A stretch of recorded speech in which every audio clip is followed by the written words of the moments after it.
বীর মুক্তিযোদ্ধাদের সর্বোচ্চ সম্মান দেখাতে হবে বললেন প্রধানমন্ত্রী। দেশের স্বাধীনতা অর্জনে বীর মুক্তিযোদ্ধাদের মহান আত্মত্যাগের কথা তুলে ধরে প্রধানমন্ত্রী শেখ হাসিনা বলেছেন, তাদের সবসময় সবার কাছ থেকে সর্বোচ্চ সম্মান পাওয়া উচিত, যাতে করে মুক্তিযোদ্ধা হিসেবে তারা গর্ববোধ করতে পারেন। তিনি বলেন, মুক্তিযোদ্ধাদের সবসময় সর্বোচ্চ সম্মান দিতে হবে, তাদের সম্মানটা সর্বোচ্চ থাকবে। প্রধানমন্ত্রী শেখ হাসিনা সকালে তার কার্যালয়ের হলে প্রধানমন্ত্রী ফেলোশিপ 2024-এর নির্বাচিত ফেলোদের অ্যাওয়ার্ড প্রদান অনুষ্ঠানে প্রধান অতিথির ভাষণে কথা বলেন। প্রধানমন্ত্রী বলেন, আমরা মুক্তিযুদ্ধে বিজয় অর্জন করা জাতি, তাই বিশ্ব দরবারে বিজয়ী জাতি হিসেবে মাথা উঁচু করেই চলব, সেইভাবেই আমাদের গড়ে উঠতে হবে। তিনি বলেন, সব থেকে বড় কথা, যারা মুক্তিযোদ্ধা তাদের কথাটা মাথায় রাখতে হবে। জাতির পিতা যে আহ্বান করেছিলেন, যার যা কিছু আছে তাই নিয়ে ঝাঁপিয়ে পড়ো, শত্রুর মোকাবেলা করতে হবে, সেই আহ্বানে সাড়া দিয়ে নিজের জীবনের মায়া ত্যাগ করে পরিবার সংসার সবকিছু ছেড়ে দিয়ে তারা ঝাঁপিয়ে পড়েছিলেন যার যা কিছু আছে তাই নিয়ে। তাদের সেই আত্মত্যাগের মধ্য দিয়ে আমাদের বিজয় অর্জিত হয়েছে। প্রধানমন্ত্রী বলেন, মুক্তিযোদ্ধারা অনেকেই জীবন দিয়েছেন, পঙ্গুত্ব বরণ করে শত্রুকে পরাজিত করে আমাদের বিজয় এনে দিয়েছেন। কাজেই তাদের সব থেকে সর্বোচ্চ সম্মান দিতে হবে, তাদের সম্মানটা সর্বোচ্চ থাকবে। তিনি বলেন, একটা সময় এই বীর মুক্তিযোদ্ধারা অবহেলিত ছিলেন এবং তিনি সরকারে আসার পর থেকেই তাদের সব রকম সহযোগিতা করেছেন ও করে যাচ্ছেন। দলমত নির্বিশেষে বীর মুক্তিযোদ্ধারা যে সম্মানিত হন, সে কথার উল্লেখ করে প্রধানমন্ত্রী বলেন, গর্ব করে যেন তারা বলতে পারেন, আমি মুক্তিযোদ্ধা। আমার মতামতের সঙ্গে নাও থাকতে পারেন, আমার দলে নাও থাকতে পারেন, কিন্তু তারপরেও সে মুক্তিযোদ্ধা।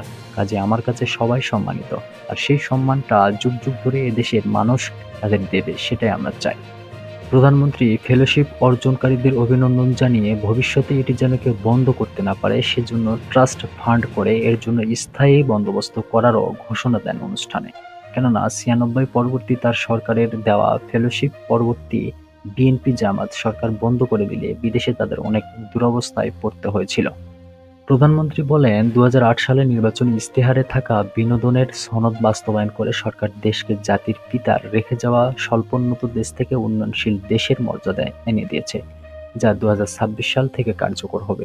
সে সময় দেশকে এগিয়ে নিয়ে যাওয়ার জন্য এবং আসন্ন চতুর্থ শিল্প বিপ্লবের চ্যালেঞ্জ মোকাবেলায় এখন থেকেই আমাদের উপযুক্ত নাগরিক ও দক্ষ জনশক্তি গড়ে তুলতে হবে। সেজন্য আমরা প্রস্তুতি নিয়েছি এবং 2041 সাল নাগাদ স্মার্ট বাংলাদেশ গড়ে তুলব, যেখানে জনশক্তি, গভর্নমেন্ট, ইকোনমি এবং সোসাইটিও স্মার্ট হবে এবং বিশ্বের যেকোনো দেশের সঙ্গে তাল মিলিয়ে চলতে পারবে। তিনি বলেন, আমি একটা জিনিস দেখেছি, আমাদের দেশের ছেলেমেয়েরা সব থেকে মেধাবী, তাদের শুধু সুযোগটা করে দেওয়া, আর সেটাই আমাদের করতে হবে এবং সেটাই করে দিতে চাই। আর সেজন্যই এই প্রধানমন্ত্রী ফেলোশিপটা আমরা প্রবর্তন করেছি। প্রধানমন্ত্রীর কার্যালয়ের গভর্ন্যান্স ইনোভেশন ইউনিট এ অনুষ্ঠানের আয়োজন করে। 2024-25 অর্থবছরে মাস্টার্স ডিগ্রি পর্যায়ে 39 জন ও পিএইচডি পর্যায়ে 11 জনকে প্রধানমন্ত্রী ফেলোশিপের জন্য নির্বাচিত করা হয়েছে। প্রধানমন্ত্রীর শিক্ষা ও সংস্কৃতি বিষয়ক উপদেষ্টা কামাল আব্দুল নাসের চৌধুরী ও প্রধানমন্ত্রীর মুখ্য সচিব মোহাম্মদ তোফাজ্জল হোসেন মিয়া অনুষ্ঠানে বক্তৃতা করেন। প্রধানমন্ত্রীর কার্যালয়ের গভর্ন্যান্স ইনোভেশন ইউনিটের মহাপরিচালক মোহাম্মদ আব্দুল লতিফ স্বাগত বক্তব্য দেন। ফেলোশিপ অর্জনকারী কয়েকজন শিক্ষার্থীও অনুষ্ঠানে নিজস্ব অনুভূতি ব্যক্ত করে বক্তব্য দেন।